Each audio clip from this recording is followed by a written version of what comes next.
Do you want to convert the MP4 file to SRT? In this video, I will show you how to convert MP4 files to SRT step by step. Watch to the end, and don't forget to subscribe.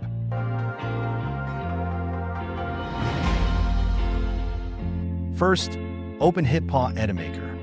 If you haven't downloaded it, you can click the link that I put in the description area.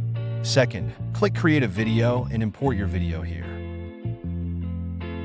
Third, select the video and right-click. Choose Speech to Text. And now you can see the subtitles have been generated successfully.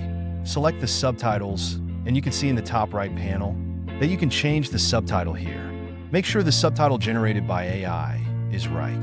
Then click Export.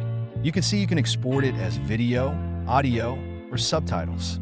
There are many formats for you to choose from. Here we're going to choose SRT. Click Export. Now you can see the subtitles have been exported as SRT files successfully. And if you have a SRT file for a video and you want to add subtitles to this video, you can go to Subtitles, Local Subtitles, and import your SRT file here.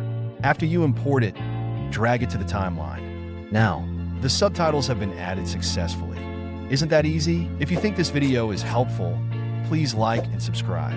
If you have any questions, you can tell me in the comment section. See you in the next video.